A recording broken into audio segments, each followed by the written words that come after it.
Hey everyone, it's Emil. It's Emil Guillermo. Emil, I'm to you. I'm just keeping it at a personal level today. It's Friday. It's like bombastic Emil. No, it's going to be more contemplative Emil, more meditative Emil. Here for you. Here with the takeout. Emil Amok's takeout. My takes on all things considerable. How are you? How are you? Are you looking forward to? I mean, on the East Coast, I know it's like already. It's like, hey, it's quitting time. We had a full day of history already. And I'm just here to remind you about how historical this day was. This was a damn historical. I got up really early because ever since the invasion, what's happening? It's going to be nighttime soon. There, things are going to be happening. And then I got the news about Kyiv being, it's the fight for Kyiv now. I saw regular Ukrainians and some Americans in Ukraine saying, look, here's some buildings that have been hit by artillery. We can't call them bombs. They're not really bombs. They're artillery strikes from missiles. And so an apartment was hit. He saw that on television. And we talk about how people are scared, but it's not chaotic. It's not people are scared, but they're also full of resolve. They're not letting any men 18 to 60. They're saying, hey, you guys older with the dad bods, get out of here. Only 18 to 60. See, I don't know. 18 to 60, I would have gone to like 18 to maybe 65. Maybe. I don't know. I just think that they were, well, look, it's like every able-bodied person is out there. They're just handing out guns. I wonder if Fox News isn't all over. They're handing people guns. That's amazing. And yet, that the big apologists for Putin are people like Tucker Carlson, which is the incredible thing. Ordinarily, that would be called un-American. But no, there they are on Fox saying, oh,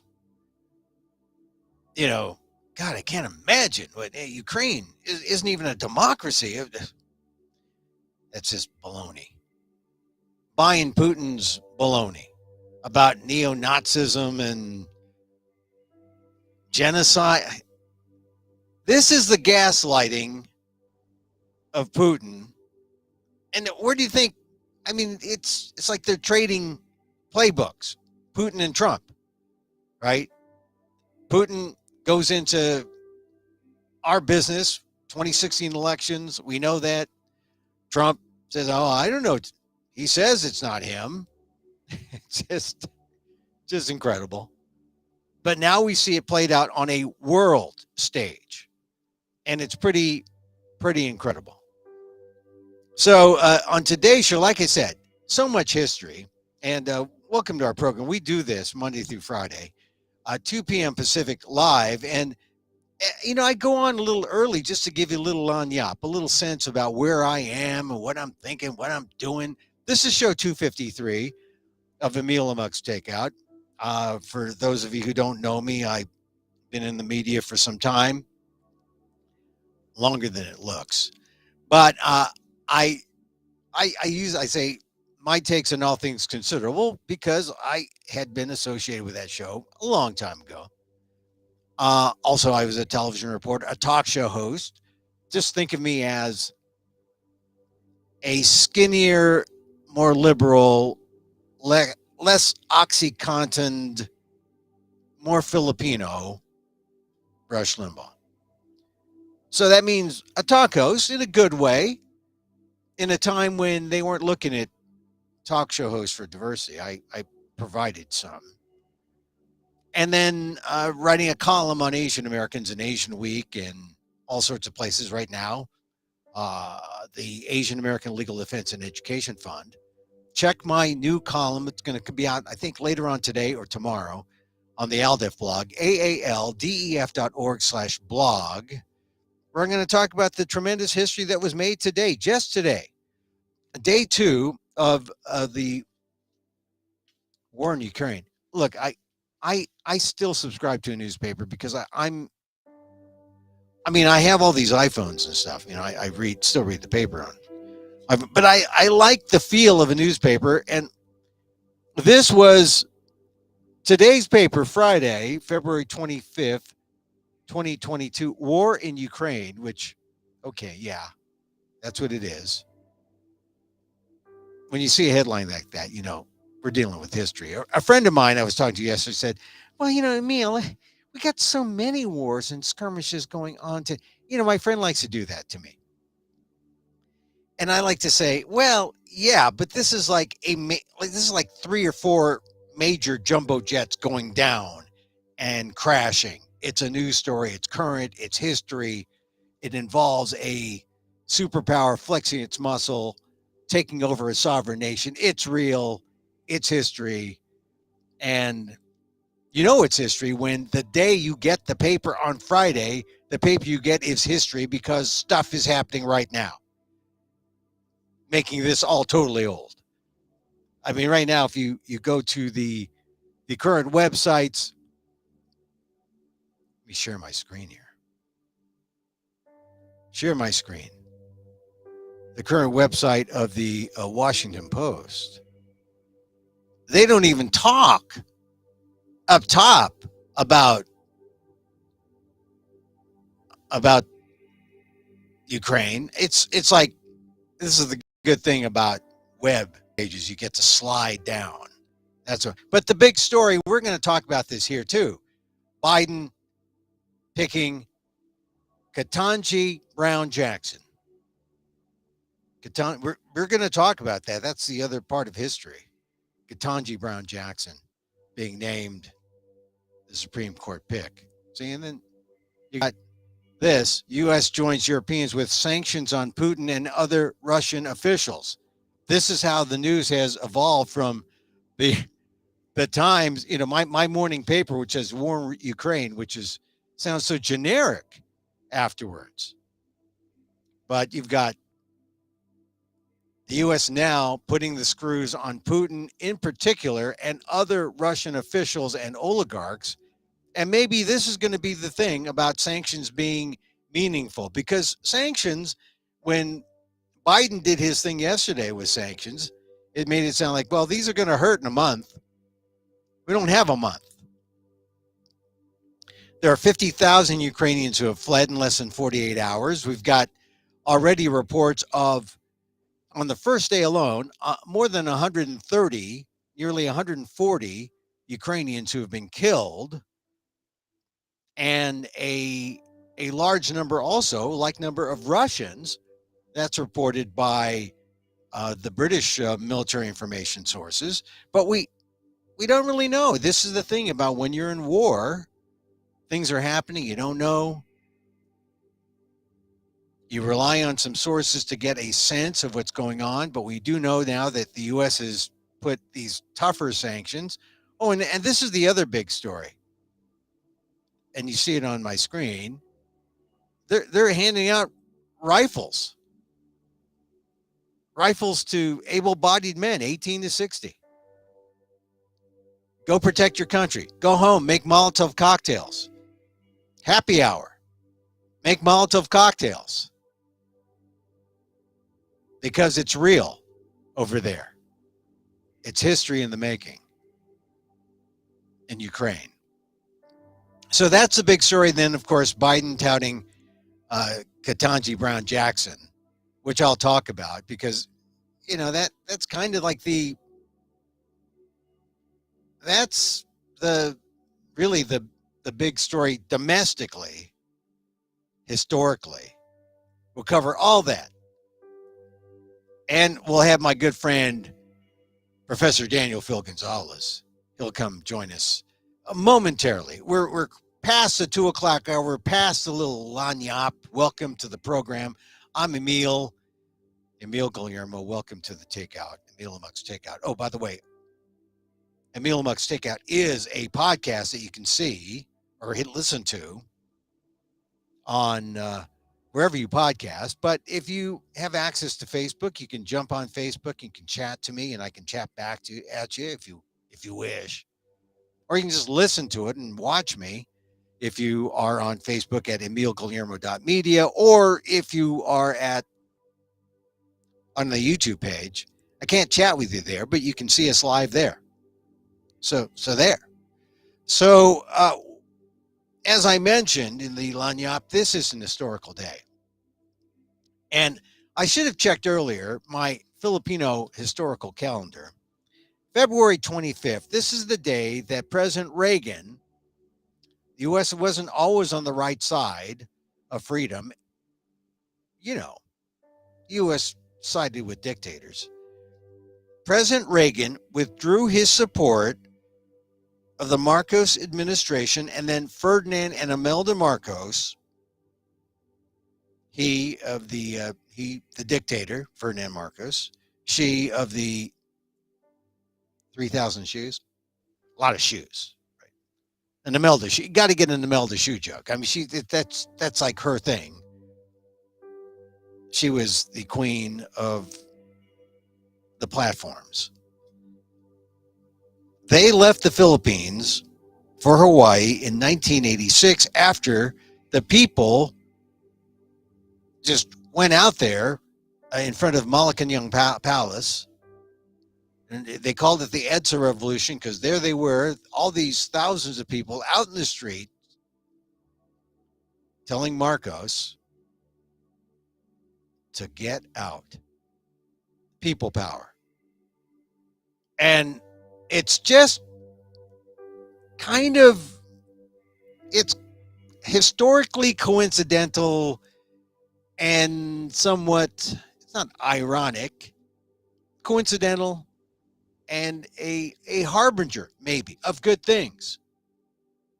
There you had the Filipinos saying F you to Marcos, and Marcos left, went to Hawaii, sought refuge in the United States. And really the best thing that I saw regarding what's going on in Ukraine, I mean, you see the apartment building that was hit, they show that a lot.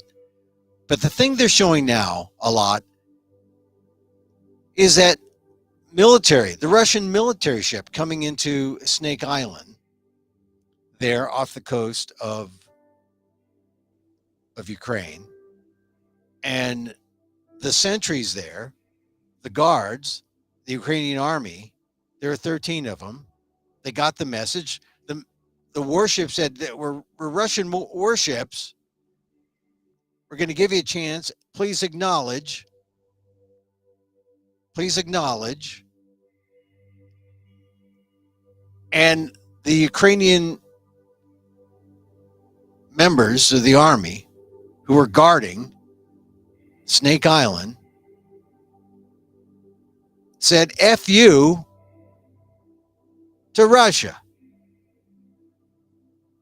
It was incredible. It's the most emotional thing that I saw all morning as I monitored stuff coming in from all the various networks. F you, Russia.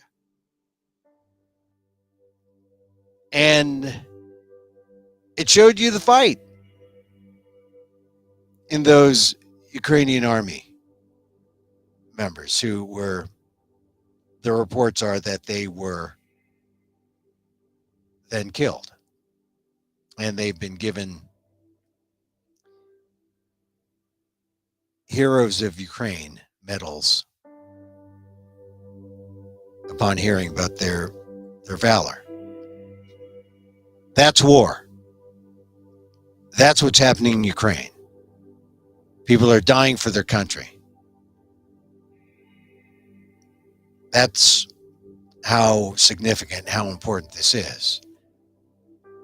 And then I say it's coincidental that today we're hearing about that story, February 25th, because on February 25th, this is the day that the the Filipinos, and the Philippines said, F you, Ferdinand Marcos and Imelda Marcos.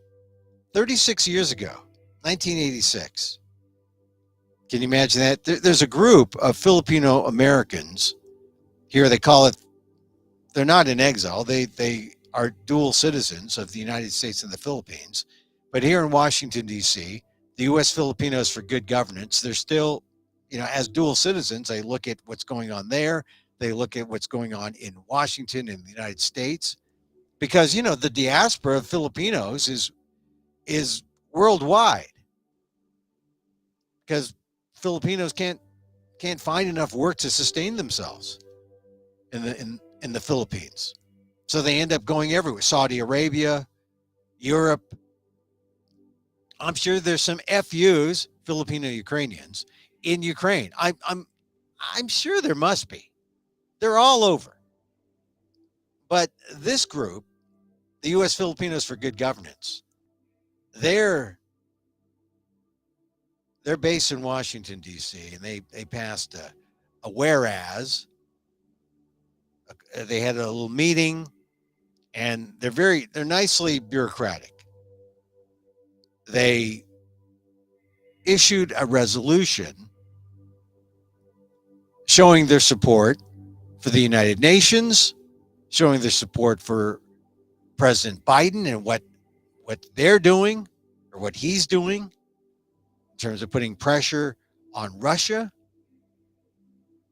And, because we're all kind of interrelated, they say that this is of interest to the Philippines and other Southeast Asian nations because the resolution declared that China supports Putin's occupation of Ukraine as a quid pro quo and as a pretext for China to stage a military takeover of Taiwan and eventually the West Philippine Sea.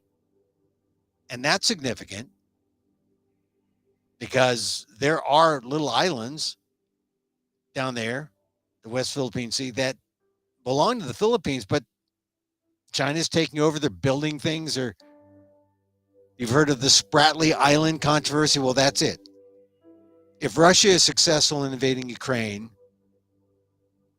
these Filipino American leaders are fearful that it will embolden despots like President Xi in China to invade democratic countries like Taiwan and flex muscle to take over lands that really belong to the Philippines. And who will stand up for those countries? United States? The UN? The UN Security Council? So, they issued this resolution, which is actually, this is the diplomatic legalese kind of thing. Whereas, right? Vladimir Putin ordered his Russian military to invade the Republic of Ukraine on February 24th. They called it a violation of the territorial integrity and sovereignty of Ukraine and inconsistent with the charters or the principles of the Charter of the United Nations. And whereas Putin launched widespread military attacks and put 200,000 ground troops, threatening the 44 million civilians led by President Vladimir Zelensky, with hundreds of Ukrainians killed and thousands more injured, and more than 5 million Ukrainians expected to become refugees. And whereas the Ukrainian people have overwhelmingly opposed Putin's plans over the past 2 decades to replace their democratically elected government and install pro-Russian puppet leaders, and whereas China supports Putin's occupation of Ukraine as this quid pro quo as a pretext to take over Taiwan and eventually the West Philippine Sea, and whereas Putin supports the authoritarian government of Philippine President Rodrigo Duterte and has provided military assistance, including training for the Presidential Security Group. The resolution for the U.S. Filipinos for good governance, condemns the Russian invasion and occupation of Ukraine territory, and supports the Biden regime, the Biden administration, and NATO sanctions against Putin and his cohorts. So there, a big resolution. It means something because it shows that Asian Americans, Filipino Americans, Asian American Filipinos, we're not standing by idly. We take this stuff seriously. As I said in this show, leading up to the invasion, leading up to today, I said, you know, the United States is not in the autocracy club. We're not AC. We're in the democracy club. We're DC. And autocrats everywhere are kind of like looking at this, seeing, how are we going to carve up the world? How are we going to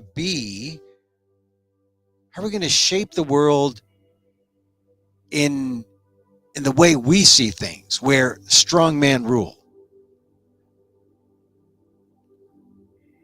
There was something, I mean, yesterday you heard Joe Biden say the word, we're going to make Putin a pariah.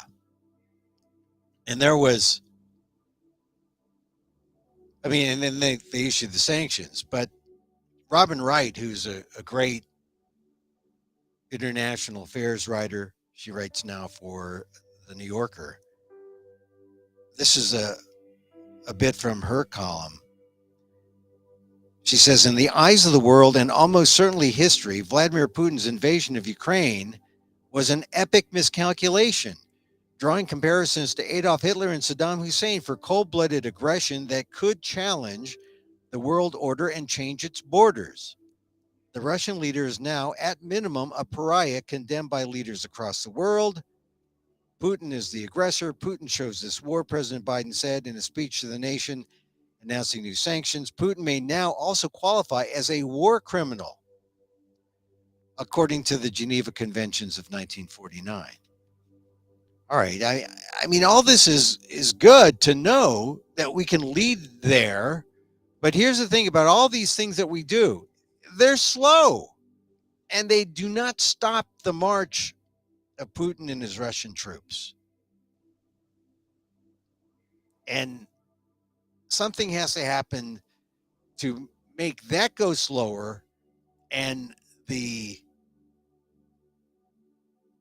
actions of the West have to be faster to slow down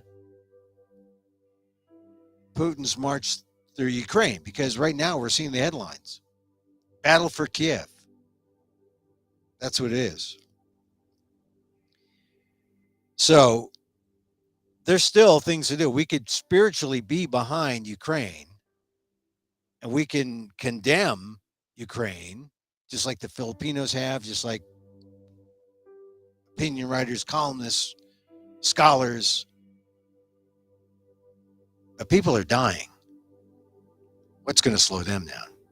What's going to slow down that rate of death? Although now you got the Ukrainians now passing out the rifles and saying, fight for your country. And people are saying that's the miscalculation, that Russia did not anticipate the fight back. So we'll see.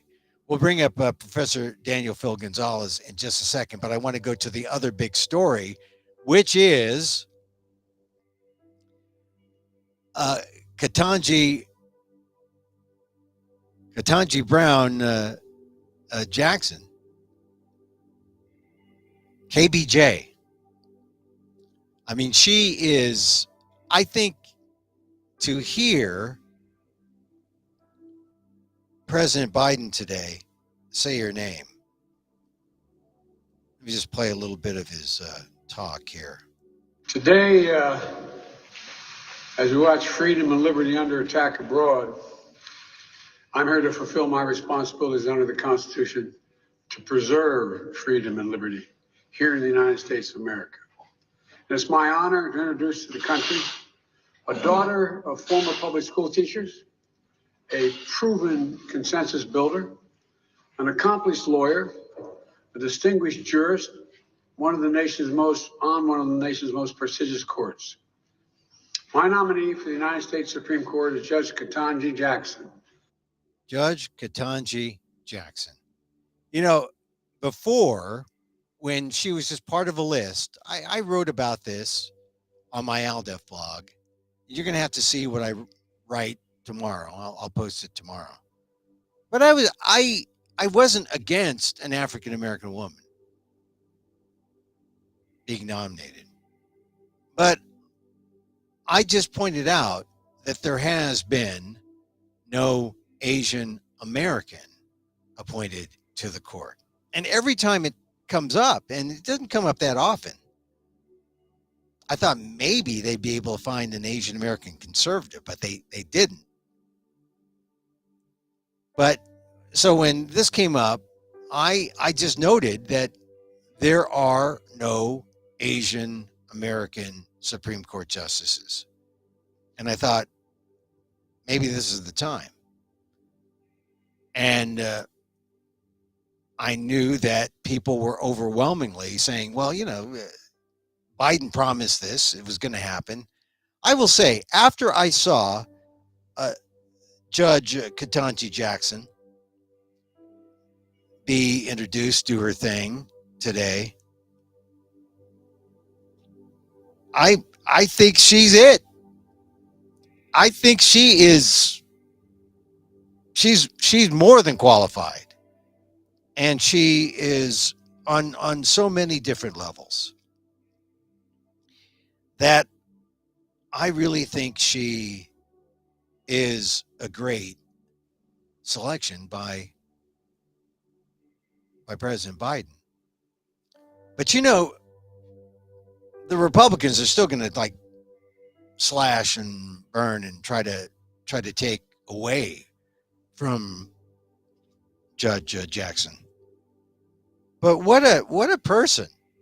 And I say this, I looked at her and she is going to be the coolest Supreme Court justice that we've had. She's going to be the second coming of RBG. She's going to be KBJ. I just think I have that kind of hope for Judge Ketanji Brown Jackson. I've already come up with a mnemonic so I don't call her Ketanji Jackson Brown, which sounds like Jackson Brown, you know, the guy who sang Doctor of My Eyes. Sounds like he went through a kind of I know, would that be appropriation if he started wearing dreadlocks and started? So I say, no, I think of Ketanji Brown. I think of KBJ. I think of LBJ. LBJ, who I've said earlier in this week in the show, and check out LBJ Triumph and Tragedy, the CNN documentary. That has got to be one of the clearest kind of, you want to see what LBJ did and why he's got a complex history because of Vietnam. Yeah, that complicates his history, but there's nothing complicated about what he did. Well, it was complicated, but he set out the civil rights framework for America, the Great Society. I think at the judicial level, you check back 25 years from now, KBJ. That's just a feeling I have. And I just loved what she had to say. You know, we got to hear a little bit here. I must begin these very brief remarks by thanking God for delivering me to this point in my professional journey. All right, so she thanks God, which has got to please some of those conservatives out there, but it's true. We all have God to thank for why we were born here, or why we are here and not in our parents' ancestral home. I mean, that was one of the things when I went to the Philippines and I met my father's brothers and sisters. I just had to think, oh my God, I am so I'm so lucky that my father came to America in the 20s and was able to have me. And his sister, the was less fortunate because she had to stay in the Philippines. So you got to have some gratitude, and she showed it. She had that kind of gratitude, that humility, that what are the things you want in a judge? My life has been blessed beyond measure, and I do know that one can only come this far by faith. Among my many blessings, and indeed the very first, is the fact that I was born in this great country. The United States of America is the greatest beacon of hope and democracy the world has ever known. There it is. She's grateful, she's humble. And this, if you're Asian American and or whatever, American, but this is the thing that comes out in her story, that connection to family. I was also blessed from my early days to have had a supportive and loving family. My mother and father, who have been married for 54 years, are at their home in Florida right now, and I know that they could not be more proud. 54 years. Boy, it makes me seem like a rookie, and I've been married more than 30. The idea, though, of someone married 54 years, right, from a family, what does that say about the family? Not a broken family, not a broken marriage, not a single mother, I mean, there was an integrity to the family life, and it was passed on from the family, from the mother and father to the children. And here's the story about her father. It was my father who started me on this path when I was a child, as the president mentioned. My father made the fateful decision to transition from his job as a public high school history teacher and go to law school. Some of my earliest memories are of him sitting at the kitchen table, reading his law books. I watched him study, and he became my first professional role model. See, it doesn't matter how many lawyers out there who are African American. Daddy was studying to be. That was a model. That was impressionable. You got to think about that. You model your actions for your kids. They see you work hard. You work hard. Imagine the kids who have families and there are no parents. There are no models. Or there's one, not both. That KBJ's family values is what this is. My mother, who was also a public high school teacher, provided invaluable support in those early days, working full-time to enable my father's career transition while also guiding and inspiring 4-year-old me.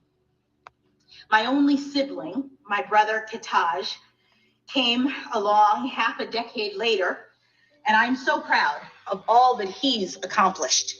After graduating from Howard University, he became a police officer and a detective on some of the toughest streets in the inner city of Baltimore. After that, he enlisted in the Army, serving 2 tours of duty in the Middle East. I believe that he was following the example set by my uncles who are in law enforcement. And this is another thing that reaches out to people who claim to be conservative or whatever. This is a law and order person. She comes from a family of law and order. But then she said something that is another example of humility and gratitude. She talks about a family member. You may have read that I have one uncle who got caught up in the drug trade and received a life sentence. That is true. But law enforcement also runs in my family. In addition to my brother, I had 2 uncles who served decades as police officers, one of whom became the police chief in my hometown of Miami, Florida. I am standing here today by the grace of God as testament to the love and support that I've received from my family. And this is important. Like I said, if you are an Asian American, you say, I'm with you, Emil. Biden could have picked an Asian American, but he said he was going to pick an African American woman. He made history. This is a good choice. She has the values to be a good judge. She showed it. I hadn't heard her speak. I hadn't heard. I don't know anything really about her life except what the reports say, and that she used to be a clerk for Stephen Breyer, the man she's replacing. But she was very humble when she said, "Look, I'll never replace. I'll never fill the shoes of Justice Breyer." I think she's going to be a great Supreme Court justice. Now, at this point, I'm going to bring up my show's resident legal scholar. He is a JD, also a professor, Filipino American, Asian American history at the College of Ethnic Studies, San Francisco State University. I'm talking about my friend Daniel Phil Gonzalez. Hi, Dan. Good afternoon, sir. Nice to be on. Yeah, and I appreciate you coming on. Thank you very much. Katanji Brown Jackson. I'm just gonna abbreviate her name, call her KBJ. Okay. I like Katanji. I think it's going to be synonymous with justice in about 25 years. People can say Katanji. That means social justice in the parlance of American jurisprudence. I think she's going to be that good. But all right. So, what was your reaction? You're the lawyer. You're the historian. I am not a practicing attorney, but I am a politically driven person with a law background. Yeah, it wasn't a surprise when he came down to the last three. I think any of them would have been very good choices. They were all capable. I'm kind of more interested in what the reaction is going to be from the right and what the silly putty brain people um, come up with when they challenge her. And they seem to be absolutely numb to the embarrassment that they cause thinking Americans when they challenge people like the Obama nominees for offices, as well as the Biden nominees, and a lot of the junk discussion on that network. Yeah. They were outright racist. Right. So it's going to be real interesting to see how they quote vet unquote Well, this, this this this is nominee. this is one of the things that makes KBJ so appealing to Biden. The fact that she's already been vetted 3 times 3 times, that's right. by the Senate. And I think twice she was approved unanimously. Yeah. Well, I Right. think, yeah, and I think that even though you're going to have a defector, because Lindsey Graham, Oh uh, yeah, like he had his particular, child, yeah. Hmm. well, because he was trying to go with native daughter right from South. Carolinian. He's a South Right. Carolinian, yeah. So But I just still that gives them more than enough votes to squeak by. And this is one of the things when you don't have a margin of victory that is significant. Everything is like going through the straits. The yeah, yeah. going No through, matter what people say about justices rising above, personal inclinations, political inclinations, and all that kind of thing, they can't rise above their personal experiences. yeah, That always frames whatever we do. You know, yeah, whatever you and I do, whatever anybody out there does, whether or not they act thoughtfully or recklessly, we're all kind of victims of our past, and it depends a lot on our self consciousness and our willingness to be self critical. she has a very interesting background Yeah. because her parents started out as teachers, and so it's obvious that even though she doesn't refer to that, other than that they were teachers, it means that she was raised in an environment that did more than simply value a good education. She was being educated at school and at home, perhaps even in greater proportions at home. Yeah. Uh, and then her father had this really interesting background, deciding to go to law, and she cites that as being inspirational. And then when she became an attorney herself, she's had a she's had more of a, I would say, lower middle class or even working class kind of attitude about what kind of law to practice. Because most of the people that I know that become public defenders, that work in sentencing like she did, they come from a background where they really identify Yeah. with people who have negative experiences with law enforcement, with police, and sometimes, maybe often, uh, as we've discovered recently as a nation, right? Mhm. Very, very biased experiences with judgments and sentencing Yeah. when they're convicted. Now that argument has been made.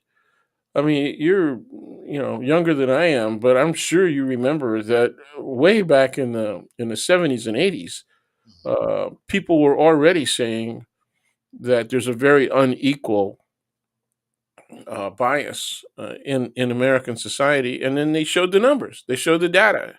Yeah. But people are thinking, well, black people and Latinos, they just commit more crime. That's all. That's what it's about. I mean, look at the rate of crime in their communities and all that. But they refuse to see the fact that white people convicted of the same crime, and sometimes in more egregiously criminal, Mhm. amoral circumstances, were getting lighter sentences Yeah. than Yeah. the African Americans, the Latinos, the Native Americans, and even some Asian Americans. Yeah. Here's the thing about Judge Brown Jackson. She really has that background that shows that she can mete out justice in a maybe a more fair way because of her broad Yeah. experience, Yep. because of her empathy, right? Because of her sense, Right. she used the term or the phrase how she clerked for Stephen Breyer and how she will never be able to fill his shoes, which was a just a show of her gratitude to Breyer. But I think she is able to walk. She has walked in everyone else's shoes. I think That's she has exactly my that point. sense. Yeah, she has that sense so that she can be probably more fair than any justice out there right now. I mean, you look at all of them. Who has the kind of background that she has? I mean, Clarence Thomas, maybe, although he denies affirmative action was used to help him get into Yale law. I mean, who has that same kind of I saw Daddy studying his law books at the kitchen table after working 9 to 5, and correcting papers. I can't imagine being a history high school teacher and doing the things that history high school teachers must, correcting papers and preparing lesson plans, and then studying law on top of that. Hmm. That's that's dedication. He also ended up working for the school board in his area, and that was, like I said, he grew up there, or she grew up in Miami, and then later, uh, she did. What's his name? What's his name? President Biden talks. The president. Good old what's his name? Just call him Uncle Joe. Uncle Joe. President Biden talked about how Ketanji Brown Jackson was a debater, was a Mm. great debater, and you can tell when she talked, and as well as we've talked about this before, how important those debate skills in high school have been in determining, where you go, what you do later on, the skills you pick up in forensics, as it's called there in high school. Hmm. Hmm. It's it's been invaluable, really, for Well, for me. And I think, back in our day in high school, the forensics competitions that would lead to one of the high school or another going to the nationals yeah, was nearly always fought out between SI and Lowell. yeah, our Nearly school, always. yeah. I just think that I just remember going to some of those debate tournaments, and Biden referred to one, and how this was a very kind of an important thing in the judge's background, that said, yeah, I'm going to go to law. It's because the tournament was at Harvard, and she said one day I'm going to go there, and in fact Hmm. she did. She went to the Harvard College. Yeah, This twice. is Yeah, she went to Couldn't Harvard. get enough. Yeah, she went to Harvard College and she went to the law school. Now, of course, this is where I have another point of, common reference. She's younger than I am, and she went there years after I did, which is good because maybe by then I think Harvard got it right in terms of how they dealt with people who came from, outside. I mean, she was fairly middle class, though. I mean, her father Yeah, was a yeah. school board lawyer. Compared to me, when I got there in the '70s, my father was a fry cook and my mother was a housewife.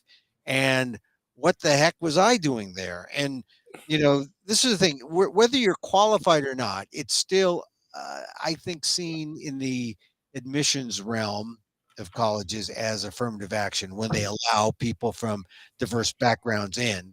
That's seen as affirmative action. I think they got, in the 16 years between me and her, I think they got it right, where Ketanji Brown Jackson, it sounds like she flourished there. She Hmm. flourished at Harvard. She met her future husband, who is a Surgeon. He's a yeah, surgeon. surgeon in Washington D.C., and he's also Caucasian. So she has this mixed race marriage. She has biracial kids. She's touched all the bases that says this is the new America. This is the multicultural, multi-race America, and now here comes the multi. Uh, here comes this judge who has not just this diverse personal life, but also through her husband, she's related to Paul Ryan, the former Speaker of the House. Yeah, that's a laugher, isn't it? It is because there's Paul Ryan, who's about as disruptively conservative as any in the last 20 years. Yeah, yeah. Who left the House? I don't know why, but I guess Well, because he was getting he wasn't Trumpy enough. yeah, he was. He Well, had stumbled a couple of times. yeah, he was. Well, yeah, he was just as disruptive as most Republicans could be. But you're right. When Trump comes up on the scene, you got to be even further right. But Yeah, it also shows what happens. You can disagree with family members. he could not subscribe to the ridiculous. You know, he just couldn't do it. And there was Yeah, once he balked, it was over yeah, because Trump's influence in the nation. You know, forget about just the Republican Party. His national and international influence was so strong that you could not balk. You were not going to survive another election. That's what he saw. He saw that coming. yeah, yeah. But well, anyway, Paul Ryan from Wisconsin, when Wisconsin went, here's this fairly liberal state, once known as one of the most You know, it's progressive. kind of a union state. Yeah. Yeah, one of the most progressive states. Then they went all, conservative, and then he left. Anyway, he's related to uh Ketanji His Brown. wife's sister, right, is married to somebody related to Paul Ryan. That's what it is. His Yeah. wife's sister is. Is Yeah. that it? Okay. So I just know that this is what happens when you You want to have, do it Filipino style? well, when She said the in-law. You I'm got to just get a map. You have to diagram it. I, I'm just saying this is the great diversity of America, and Yes. I'm glad that we're seeing it. Yeah, but the right is still irritated by it, Oh, sure. annoyed by it, That even repulsed by it. of course, this is why they're drawing up district lines the way they are because they can't they can't redraw the census fast enough in their gerrymandering ways because they can't Well, accept yeah. And what another thing that they can't stand is that Trump appointed judges are making decisions against them and tell well them to go back and do it, to uh, redo it. Yeah. They can't, they're going crazy. well this is They're going crazier. well this is because there is such a thing called the rule of Of law. law. And this is the thing that Putin doesn't understand, or because Well, he doesn't need to. Yeah, he doesn't need to. he's a dictator. But Trump needs to understand because this is not a dictatorship, and this is also why Trump, when he was talking with President Xi of China, was really envious that Xi has. Oh, you're president for life. Oh my God. This is why. This is why Trump loves And he mentioned it when he got back. He said something about we got to do something about that. Yeah, course. he wanted to try and. Trump loves President Xi. He has proclaimed his love for Kim Jong Un. Yeah, Uh, he loves the autocrats. He loves Putin, and this is why the Trump presidency was really the beginning of that downward slide. And we have to do everything we can not to allow him to run again because he's really hell bent for making America into the newest member of the autocrats club, and this is democracy. yeah. Well, during in the first few years of the start of this experiment in democracy, right? It still functioned like an aristocracy. So, America is the same thing. Well, well. I think you're. I wouldn't call it an aristocracy, but I would say that in the same way that they talk about Russian oligarchs, we have mm, a we have American oligarchs too, sure, we do. and it has to do with corporations. Um, Really, and the way they contribute and the way they scare politicians to do things their way. Yeah, And um, it's I kind of like watching, the mercantile era between feudalism and capitalism. You could see what could happen, right?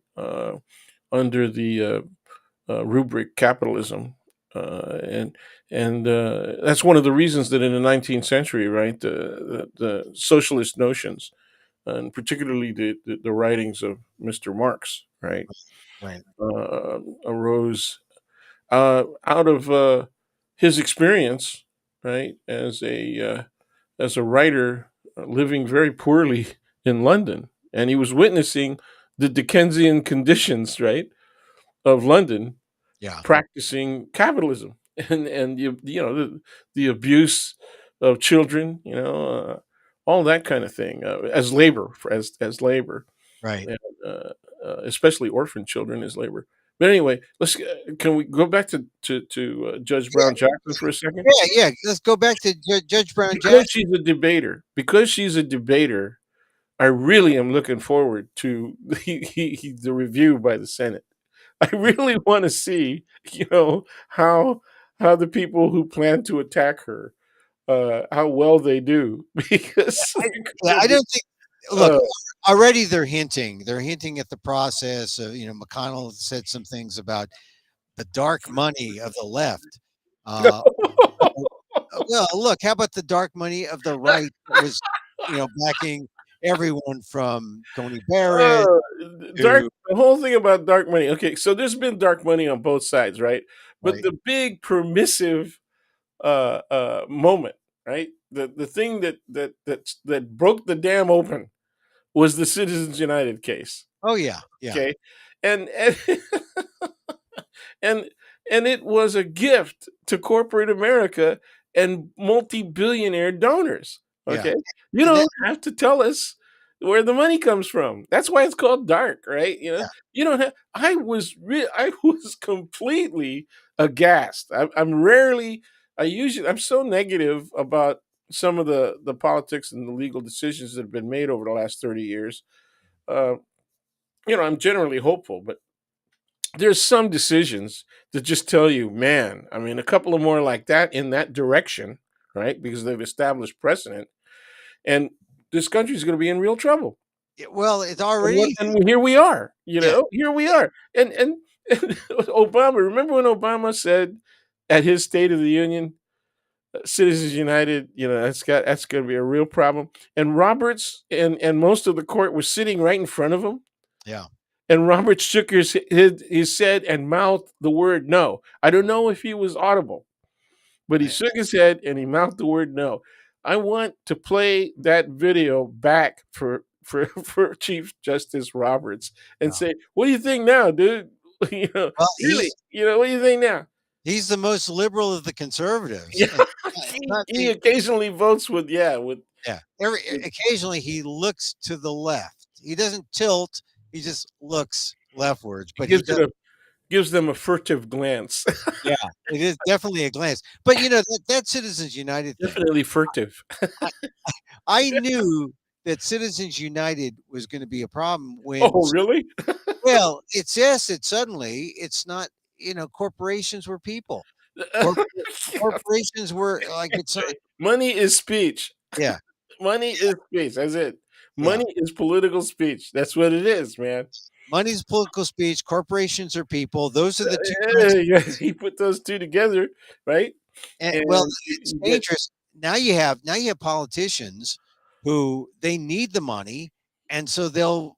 This has been a boon to really left and right to all politicians, but you have to find the corporatists who back you because they'll give you money using this way. But then you it know, makes you I bought don't and know. paid for. I don't know if it's a boon. I think it just makes it increases the level and quality, and by quality I mean character of the competition for office.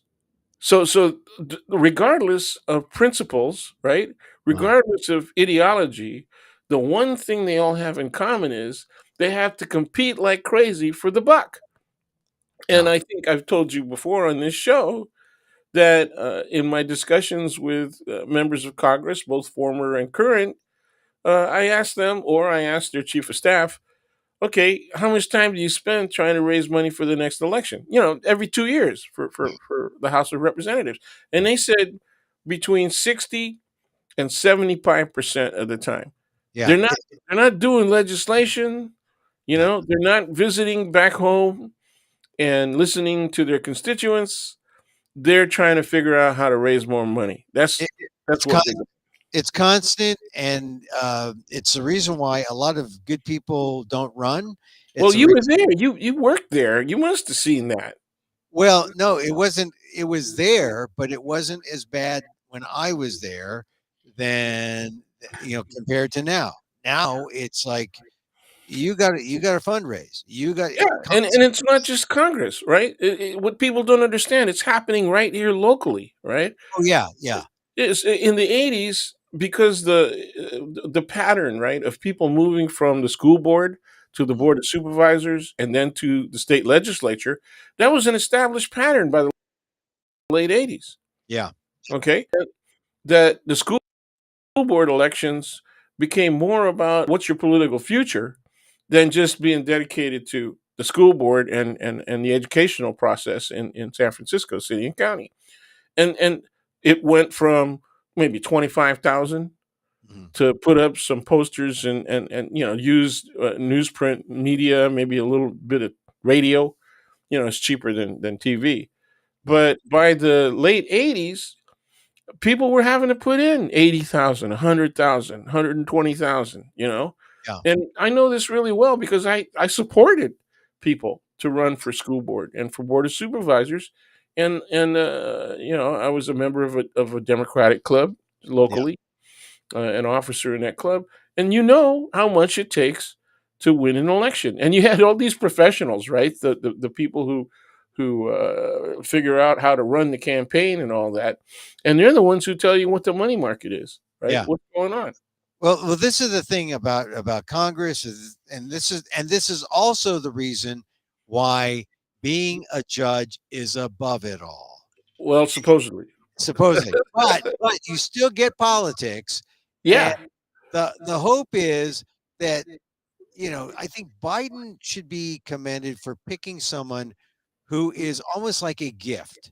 You know, I mean, she's overqualified. She's black with all these qualifications.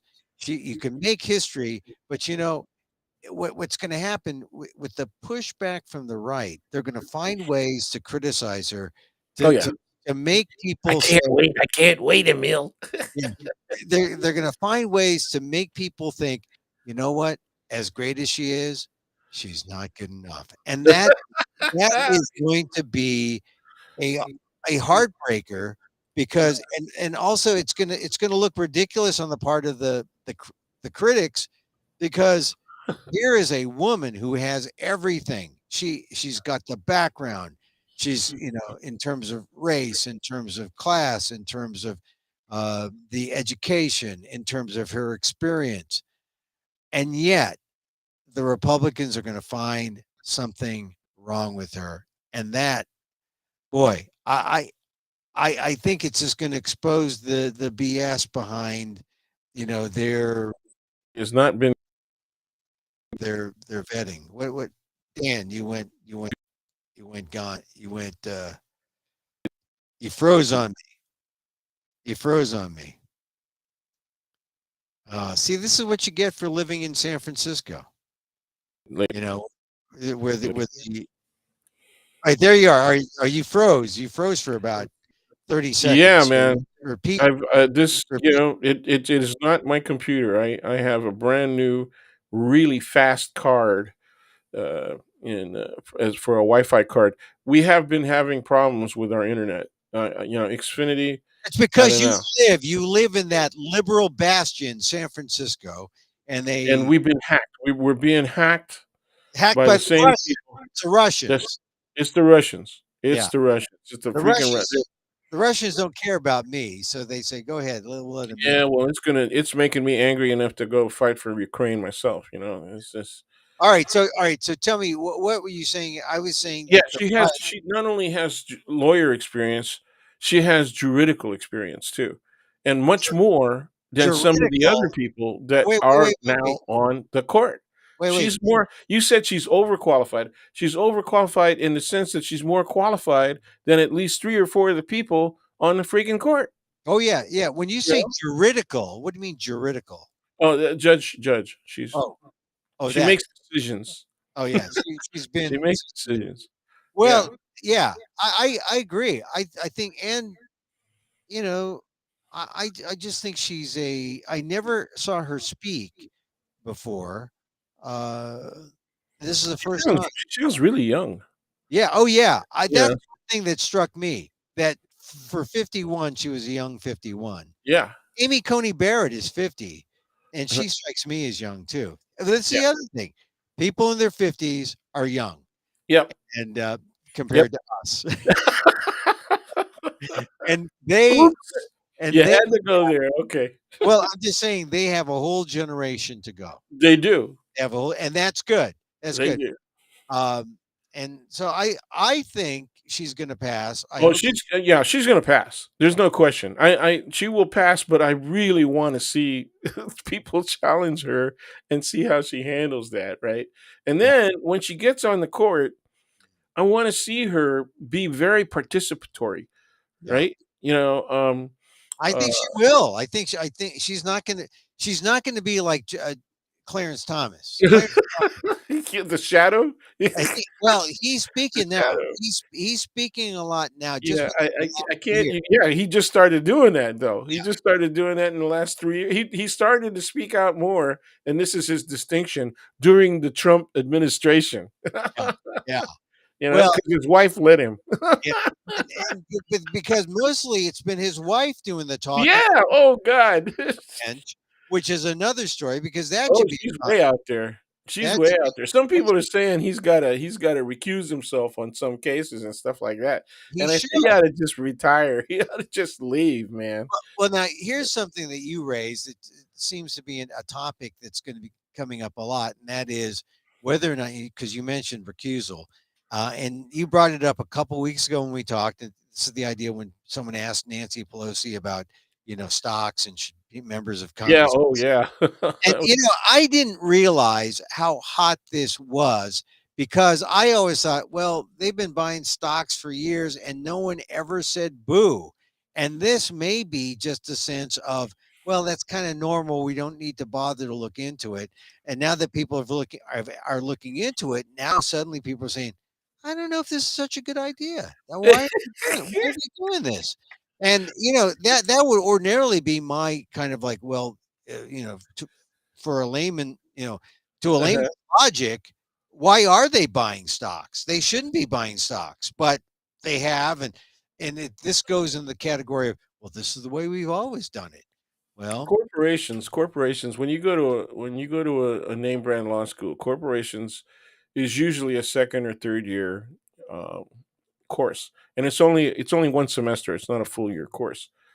It was one of my highest grades because I wanted to understand how corporations were getting away with what they were doing. Um, anyway, the issue of insider trading came up, and I asked a simple question to the professor. I said, "How many agents or auditors at the SEC are available to track possible insider trading?" I said, because this is an oncoming era of cybernetic trading, right? Like computerized trading. This is the mid 70s. I was in that class in 75, 76. So when I asked the question, I got hissed. yeah, One because of the members of the class said, "S-" and hissed me, man. And then he said, "Well, what's the underlying premise of your question?" And I said, "Well, the first people who are going to know whether or not a merger is going to be made, a buyout is going to be made, the first people are accountants, and the yeah, second people are the attorneys." So right, there's all kinds of room for insider trading then. And how do we check against that? And he right, said that there's about 200 yeah, there's not that auditors. many, not, No. not that many, and you want to talk about look when Elizabeth Warren was put. They were so scared of her. Yeah, because she Oh knew God, what they she were was so scared of doing. her. She knew what she was doing, and so look, She still yeah. does. Well, we're touching on something here. I mean, now let's transition. So, Nancy wasn't paying attention, man. well, this is the thing. Now, people who ask dumb questions are going to be rewarded because the answer is, "Oh, we never really looked at that before," and now people look at it and it's like, It's "Oh, like, yeah, well, yeah. I just got off a conversation before I came on with you, yeah, uh, and and this person was a Pelosi hater, but yeah." he wasn't a Pelosi hater because of ideological differences or any of the positions that she The takes stock market. on major. Yeah, that was it. I mean, it was always about the wealth, Well, and it's that was true. That was true. The Pelosi haters that were so motivated against Hillary Clinton, yeah, right? And a lot of that stuff was just misogyny, yeah. Well, as it that's is with still with what it Pelosi. is. Yeah, Yeah, that's still what it is with Pelosi, and sure. we're gonna have to see what is misogyny and what is racism when it comes to Ketanji Brown Jackson, because that's gonna come out. Oh yeah. And I didn't want my I guess I had some doubts early when the nomination first, when Biden said he was going to pick a black woman. I said my doubt only was, hey, look, we've never had an Asian American. It wouldn't be nice to have an Asian American. It wasn't really a doubt. cast on African American or on women. Uh, but I guess it was a doubt on whether or not Biden should hold to his promise, his campaign promise, because I just want to say, look at all these other people who or all these other, well, this one group, Asian Americans, that could use some representation. And because there's a brown or there's a Latina, Sotomayor, there's a black, Clarence Thomas, there's no Asian, and that seemed to me to be an urgent need because what I write for the audience I write for. But I saw her today, uh, Judge Katanji Brown Jackson, and I think she's going to be great. Yeah, So, I do too. I so think I can't wait. I mean, I'm so excited about the possibility of calm her down, boy, calm being down, calm down. well, I just, she's so obviously she's going to be articulate as hell. But, Yeah, is she going to be participative, and is she going to be in her dissents, with the six and sometimes five conservatives. six Um, six three. She's going to be the three. yeah, She's but Roberts, like you said, does the cha-cha, Yeah, so she'll be 5'4" sometimes. But look, I think the other thing about her is that she may be. We can't assume that she's going to be. She's got that kind of leeway where her empathy Yeah, is strong. I've been trying to research her. I mean, the nomination is just yesterday, so I'm Yeah. trying to research something on her past decisions because she's done about 8 years. I think she was only nominated to the D.C. court very recently, Right. but before that, she did 8 years, and I think at the district level. Yeah. Well, let's So just hope that people don't find something that people say, "Oh, not this isn't good," or I have a hard time thinking that. But the other two candidates were good. I know less about Childs, except she was a South Carolinian. mhm. Kruger, Kruger sounded very interesting, very bright. But maybe I don't know. Maybe the depth of well, look, she's on the Supreme Court of California, Yeah, California. and she It she just was that's a taint right there. That's yeah. a taint, she would get really challenged because she's from the West Coast. Also, where does the Supreme Court a lot of my students are surprised, right? Because Sacramento is the capital of the state, and they presume that the Supreme Court does its business in Sacramento. Oh, San Francisco. No, no, they're on, like, the 3rd floor of the 350 McAllister. Right. And they go, "Really?" And I said, "Yeah, well, my father worked there for 16 years as Yeah. And as a custodian, and so I buried him with his gold watch, and I have regrets about that now because I don't wanna exhume him just to get that watch, but it was signed by the justices of the oh, state that's Supreme cool. That's Court. cool. Yeah, they gave him that watch when he retired. A little personal history here on Emil Amok's take. Well, that was the influence. When I was 16, one of the justice's clerks who was friendly with my dad. In fact, he was my dad's family attorney. Yeah. Um, he said an issue came up within the family, and he asked me to come in and give me his opinion about how my parents might be able to deal with the problem. And so we talked about it, and he goes, you really ought to go to law school. And I said, nah, I kind of I'm towards the architecture side and all that stuff. And you were playing boogie bands. You wanted to be in a band. Hey, I play Uh, keyboard, man. I play keyboard. not quite yet. That was my my folk singing group era. Oh, I hey, was playing, I yeah, want to be on Hoot Nanny. yeah. Anything to get chicks, right? I mean, that was what about. That's a I know Hoot Nanny. You wanted to get get the card. That's a little too Anglo for me, but yeah, the Hoot it Nanny. was it was the days. Yeah, Yeah. it was the days. Oh, you watch? It was either Hoot Nanny or Shindig. Which one did you? Shin Shindig was okay. That was the a-go-go era. That was before they called it disco. Yeah. You Hey, you were probably still just out of short pants, right? I remembered Shindig and Hoot Nanny. Hey, listen, in the time remaining, Dan, I want to talk to you about Ukraine because Okay, let's do it.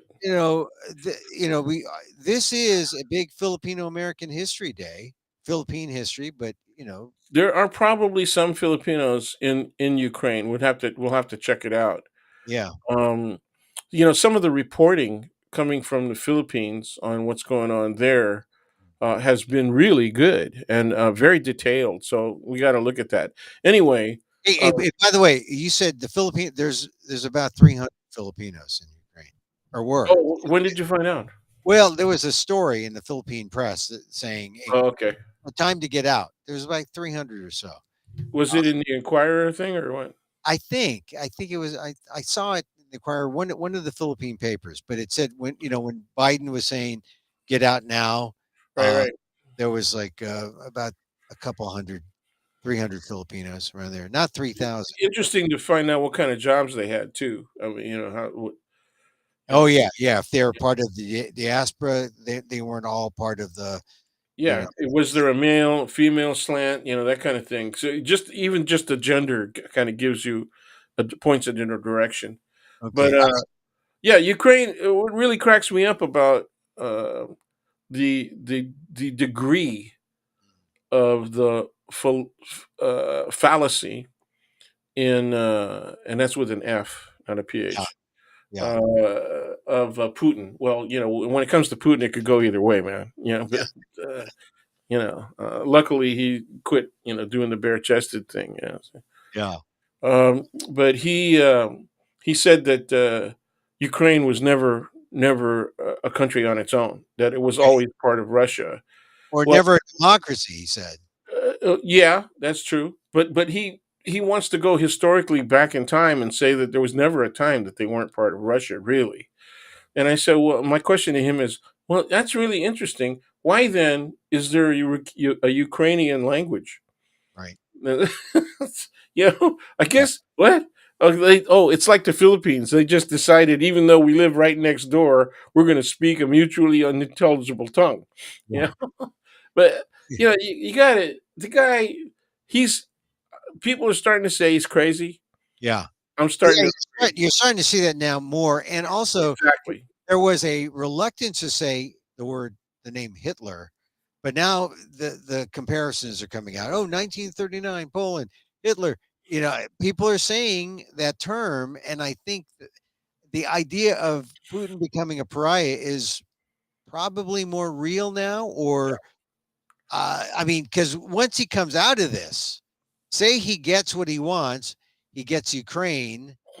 Uh, uh, you're now the bad guy forever. If it's Yep. you're not done with it, you are going to be the bad guy forever.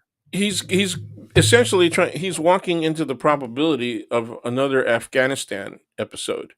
And you know what? Afghanistan. The reason that the wall came down was a result of their activity in Afghanistan for a decade, right? Yeah, It ruined their economy, yeah, and they ended up not being able to pay the military that was fighting in Afghanistan. right. That's remember when all that Russian military surplus hit the Mhm. market. You could get really cool Russian watches, Yeah, right? For dimes, literally 10 cent, $10, $25, right? They were starting to sell off guns, some of the older stock, from the Second World War, and they could be sold as relics. So you didn't even have to wait for 15 days. You could just go down there and pick them up. You yeah. could you could even mail order them. Well, so what you're saying is that yeah, the Soviet foray into Afghanistan bankrupted them. Yeah, it did.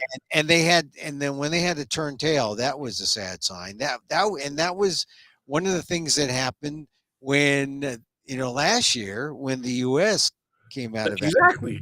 Like, this is unwinnable. What the hell are we were we doing there in the first place? So if let's just say Putin gets Ukraine, the problem is uh, ultimately all the sanctions are going to work because they're Yes. not going to have money and they're going to be bankrupt and they're not Yes. going to be able to handle Ukraine.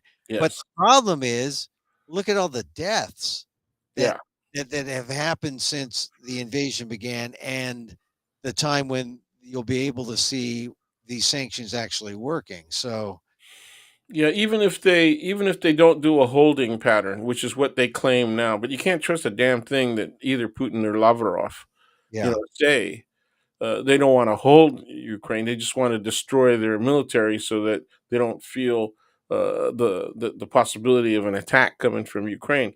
Yeah. You know, The only bad thing is if you destroy all that military hardware of Ukraine, they've got to think, oh my God, look at how much money we can save when we can get all their military. We just do this. yeah, but it's American and German stuff.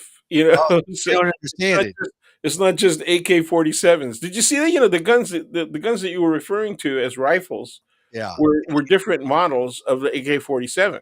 Yeah. So And those are Russian or Chinese. uh, who knows? They could be either. Yeah. They could be either because the Chinese made more of them than anybody. Yeah. And the thing is now the Chinese, they're kind of backing off. They were kind of in full embrace, and Yeah, now they want to be kind of, arms length. God, it was one of the dumbest things I ever seen do. Yeah. It's Well, having the guy in for the opening of the Olympics, and then hitting it. I don't know if they were drinking Chinese liquor or if there was vodka, but they had the little glasses, right? And they did a toast, and I said, "You're gonna regret that, man." the thing Those is that are the dumbest things I ever saw she do. the Chinese want to be good guys. You got to, if you're going to be a bad guy, you got to be a good guy. If you're going to be a bad guy, you got to be a bad guy who, is plausible as a good guy. Now, as soon as Putin invades, Ukraine, he's not a good guy. He can't be a good guy. He's a No, bad guy. it's too obvious. And no matter how many pretexts he creates, oh well, they're committing genocide to Yeah, the yeah. Russians in Ukraine. They're that he's not, he can't be seen. Luckily, he didn't go as far as creating a mass grave so that he could prove the point, right? Well, that's the thing. Now what's happening, and this is like you got to go to the strongman's playbook. What happens when you bring bodies back from Ukraine of the Russian soldiers, and you got people in Russia? You got thousands of people or hundreds of thousands. Let's say like 1,700, I think was the number. 1,700 people arrested, anti-war protesters. That's going to grow in Russia. There's going to be an underground sense. You're going to have to have a stronger police state, which is going to make you less popular, and you're going to need that more of that iron curtain, which China has too. I mean, they've got censorship. So, People so you believe in one of the analyses of history, right? And one of the patterns that people point to is that great changes get made by mass movements, right? Is that what you subscribe to? No, I like the charismatic. Oh no, the great man theory or the great I person I theory? yeah, I guess that's Durkheim. Dude, you're gonna get right in there with Trump. That's a Well, I sort of believe in the charismatic, but mix, right? Because he's got to be a charismatic figure who is popular and has something important to say, something that is not BS like Trump or not megalomaniacal, but someone who. what's the relationship between the mass movement and the rise of the charismatic individual, the leader? Well, I think the relationship, I think, has to be that these are the set of beliefs that the charismatic leader Okay. uses. Okay. But the beliefs have to be. I think they have to be humane, real. They can't be I self-serving. don't even think they have to be humane. I think they just have to pay off. Well, Okay. that's That's the the problem. MAGA movement, right? We're gonna make America great again, and the payoff was you're gonna be proud of what we do to all these other stinking non-American people throughout the world, right? I mean Mm, that's actually what people wanted. They yeah, they that's what their notion of being great was. You see, know, and build the wall, yeah, keep all those brown folks out, right? And so that's the racial side of it, right? It's protect white supremacy in essence.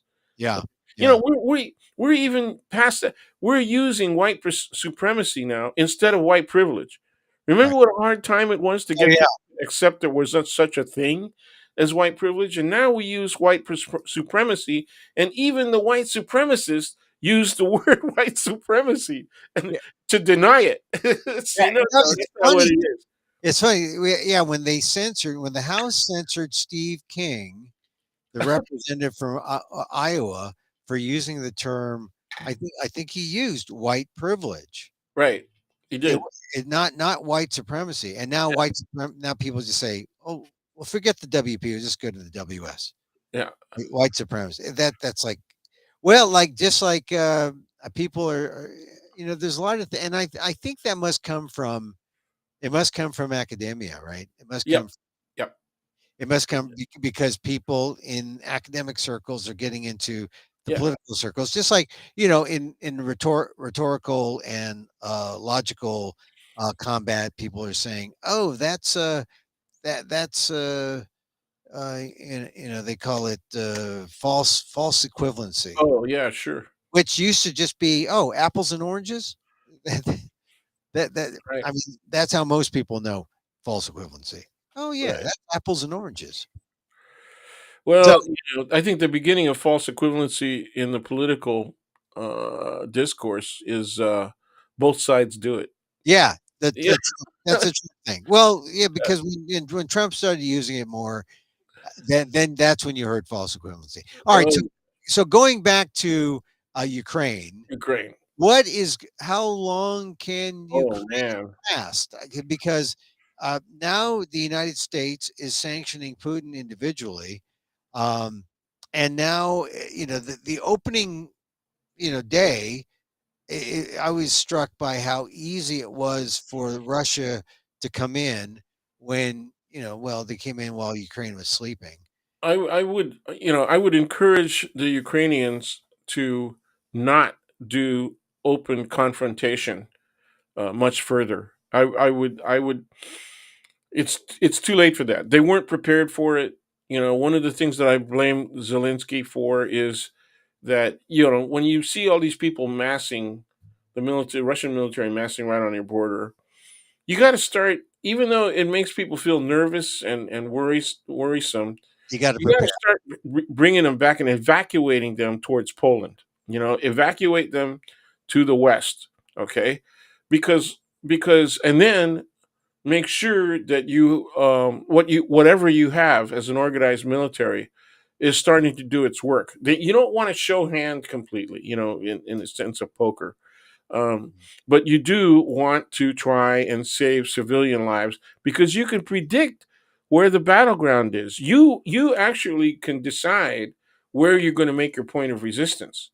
So Yeah. we're past that now. Well, the The thing major is, cities are being invaded already. I mean, they're there. The yeah, big the thing cities are there. they didn't expect, and this was just speculation.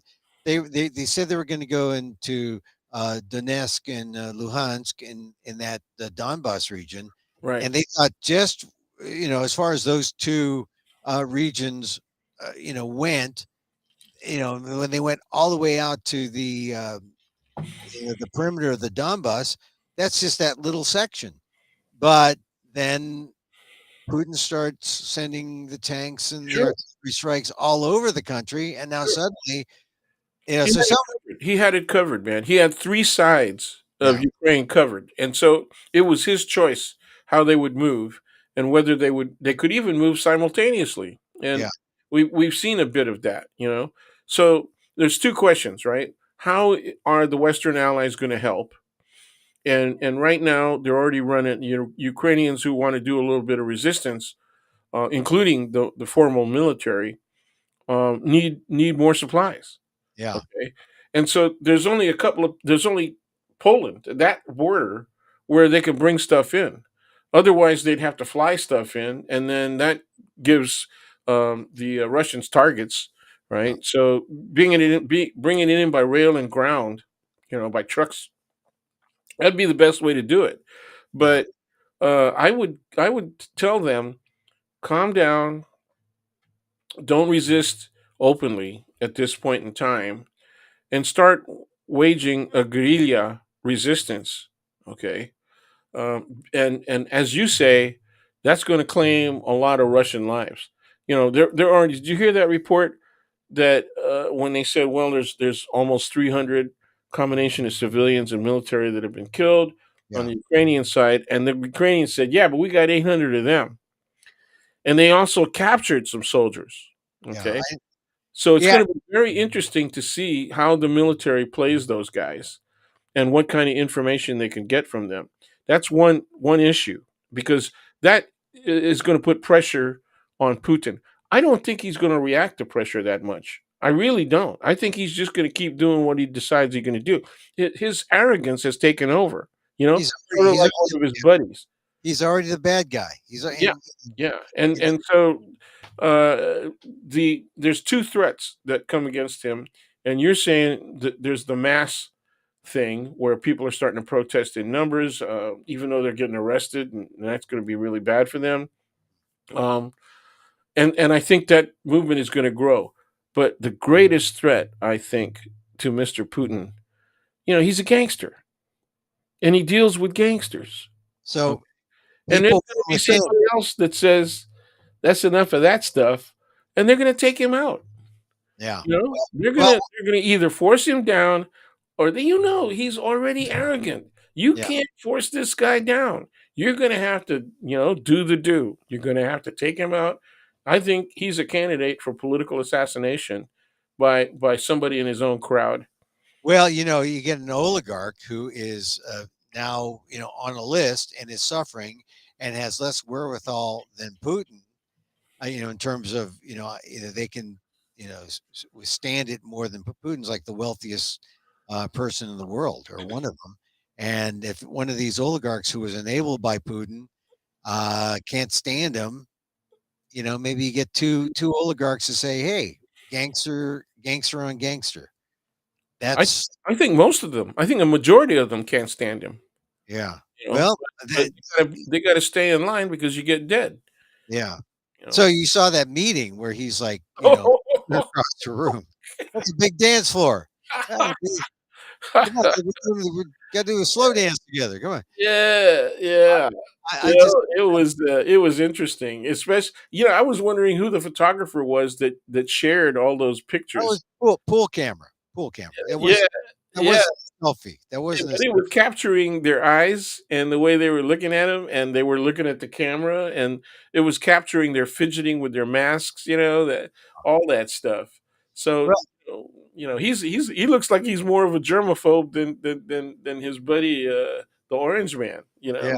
Well, so how long are we going to go? Oh, How this if goes on somebody for a long moves against Putin, it's got to be a real strong and real abrupt move. Okay. All And right. So I would say that could happen within a month. okay, so we're talking about a month. Oh yeah. And so how about this? We see how this is played on all the news sites.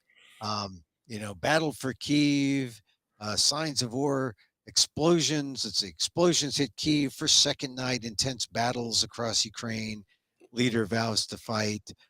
We see, um, you know, the the Washington Post has put on its website the sanctions on Putin and other Russian officials, and that's the latest. And we see polls showing that bipartisan support for sanctions on Russia. But all right, that's sanctions.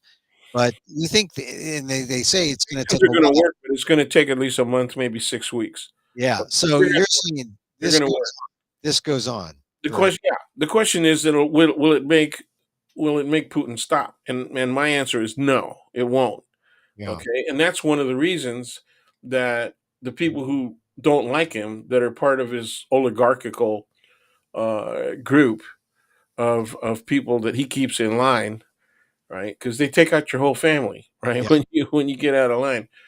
So people have to see Putin for what he is.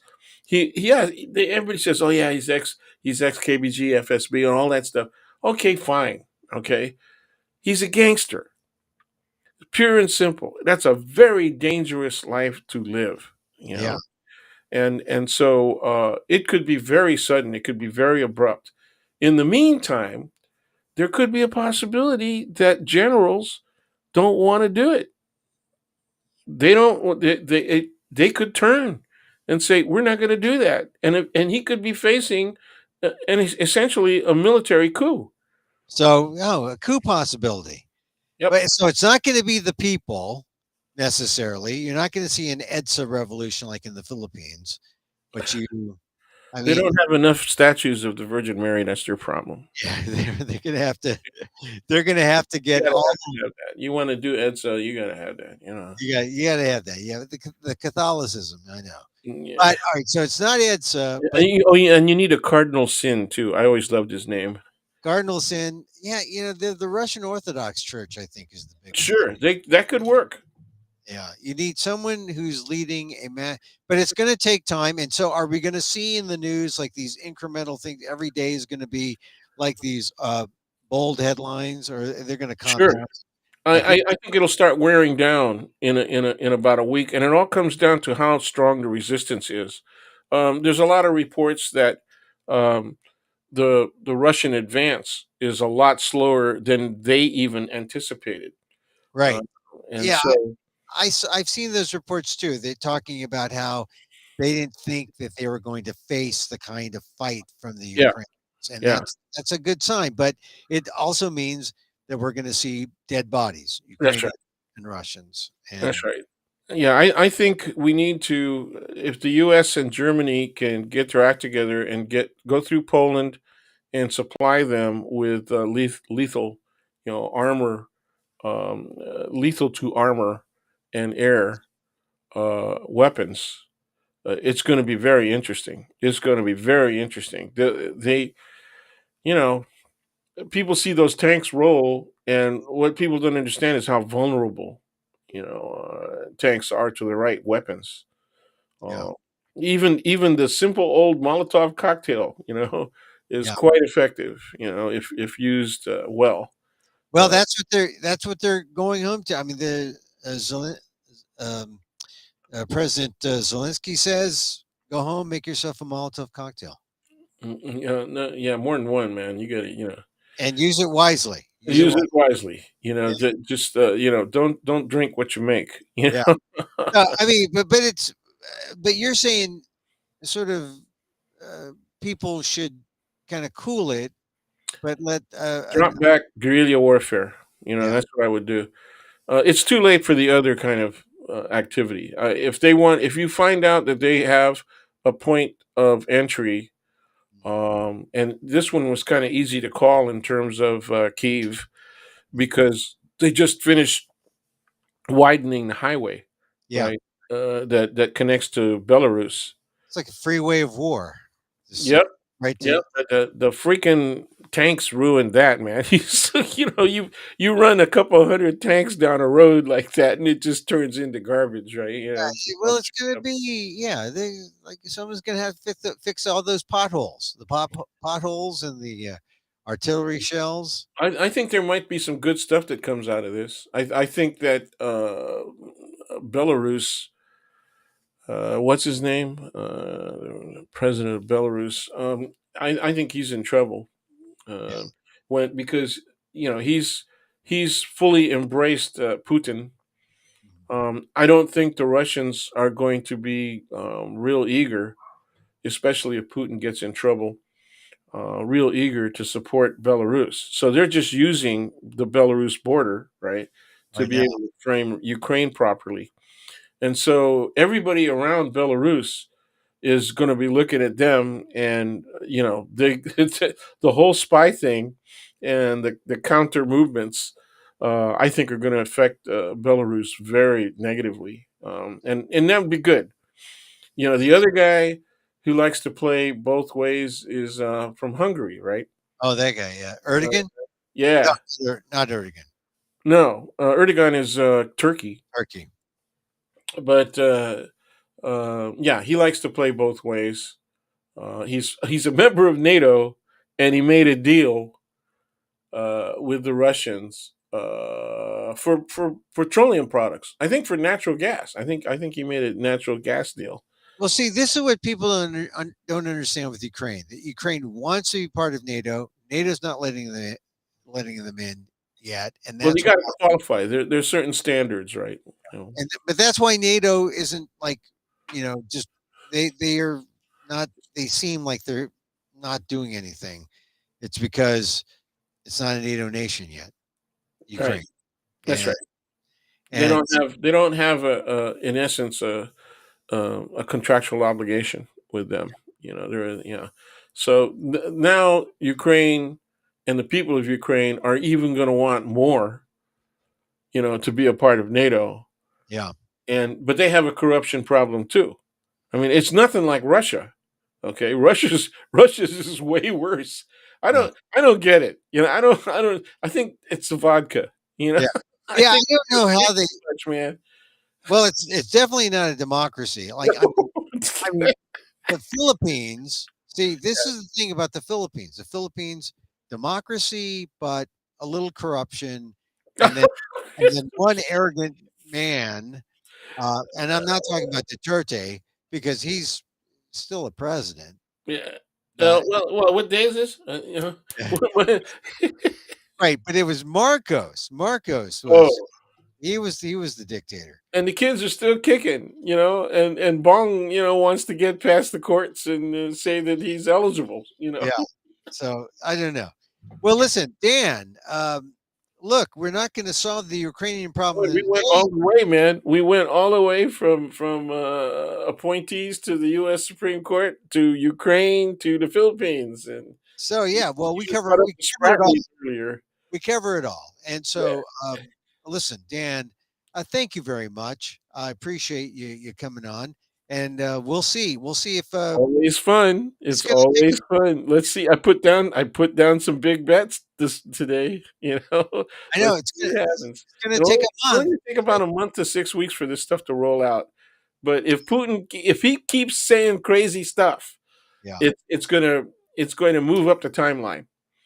I would say that somebody comes after Putin in 3 weeks. It just depends on how he acts this next couple of days. Or Remember, they're supposed to have some kind of meeting in Minsk, yeah, in Belarus.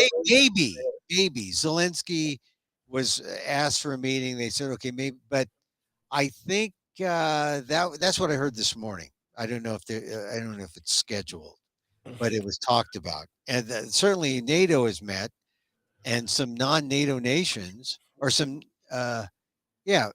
Finland and Sweden Yeah.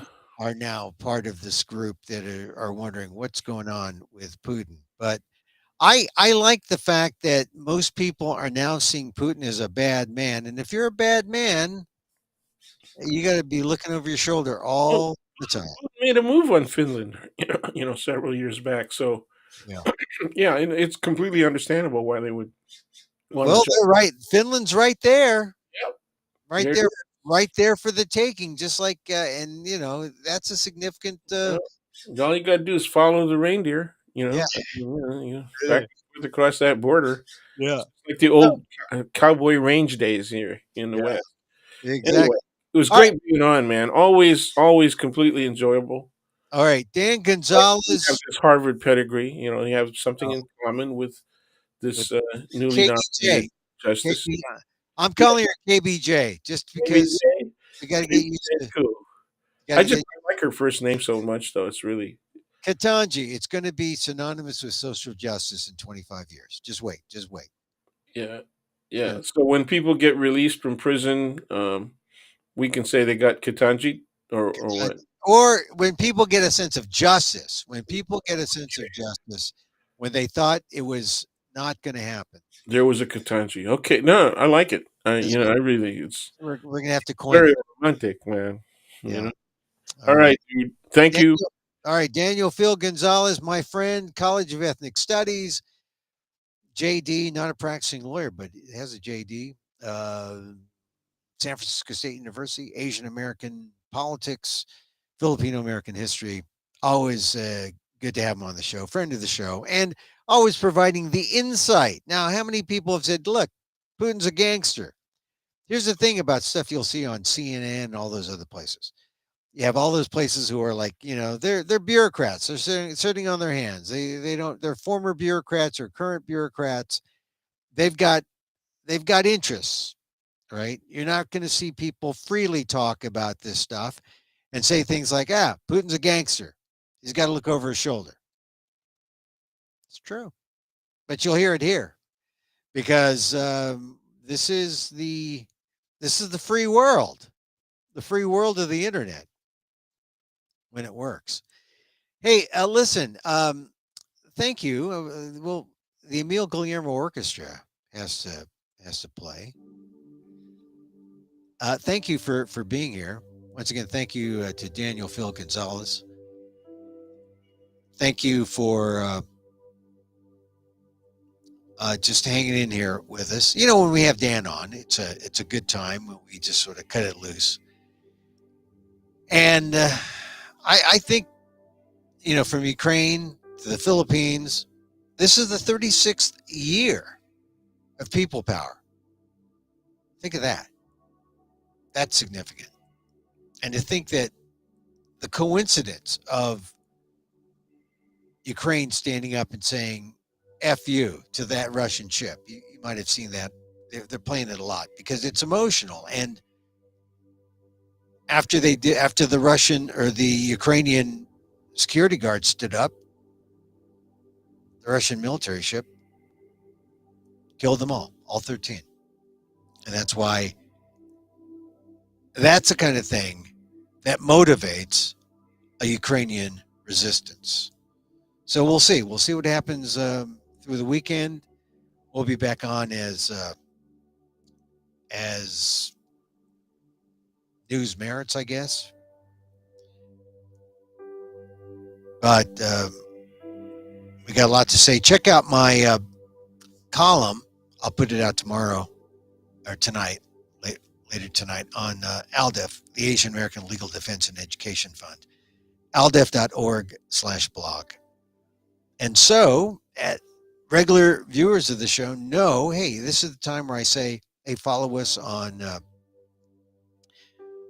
Twitter at Emil Amok. You can watch the show live. I mean, if you go to Emil Amok on your Twitter feed, say, oh, there's show 253. This is episode 253. Check it out. Or you can watch it on YouTube, live or recorded on the Emil Guillermo YouTube channel, or watch it on amok.com. That's where I put it all recorded. So give me a couple hours. It'll be up there. And then, of course, on Facebook at emilguillermo.media. You can watch it live. And in fact, if you're watching it live on emilguillermo.media, put something on chat saying, hey, hi, we're live. Like, I don't know who this person is, but Kinky Streets, whoever Kinky Streets is, says, hello. So anyway, that's if you're watching on emilguillermo.media on Facebook, you can chat. It's a two-way thing.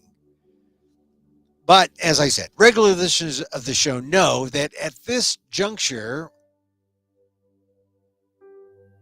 we think about self-awareness, self-worth. We think about who we are, what we are. We think about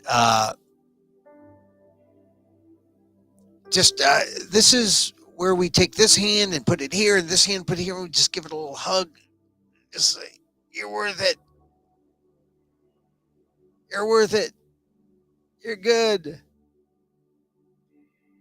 And Nestor says, great discussion. Thank you, Nestor. Thank you. Thank you. Thank you. Thank you. And an old Kinky says, hello. Hello. Hello. Hi, Kinky. And then there's, Juanita's here. Juanita says, oh, good show, Emil. Good show. Good show. Thank you. Thank you. Yeah, it's easy to communicate with the Emil Guillermo media folks or folk. It's just one folk. Yeah, this is our public service. But really, one hand here like this, and one hand, just give it a little squeeze. Say, yeah, good enough. You know, because people are going to say to Ketanji Jackson Brown, they're going to say to KBJ, Ketanji Brown Jackson. That's why I say KBJ. Get the Brown Jackson, not Ketanji Jackson Brown, who Jackson Brown is saying, Doctor, my eyes. He's not going to the Supreme Court. It's Ketanji Brown Jackson, KBJ. You know, her naysayers are going to say, oh, you're not good enough. You're good enough. Someone give that woman a hug. I like her. I think she's going to do it. She's going to kill it. She is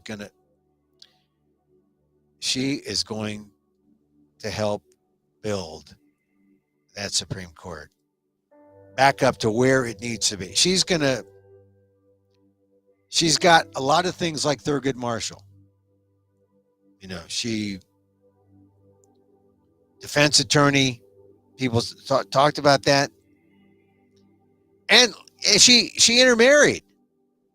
I mean, KBJ intermarried with a white guy she met at Harvard. Thurgood Marshall, Filipino American. That was his wife. They gave birth to Goody. You know Goody? They call him Goody Marshall, Filipino American. This is good. This is good. This is the future. This is a Supreme Court nominee who looks like America, who acts like America, who has the experience of America. I wish her the best. All right. Emil Guillermo here. Yeah. Email at, let's see, it's not coming up here. I got to show you. I can't do it because I have this up. So let me do this. You can always email me, Emil at amok.com. You can, yeah, that's a good way to communicate. But really, thank you. Thank you for being here. This is episode 253, 254 coming up on Monday. Have yourselves a great weekend. And as I wish for me, I wish for you, may you be safe. May you be happy. May you be healthy. And may you live with ease. Emil Guillermo, till next time.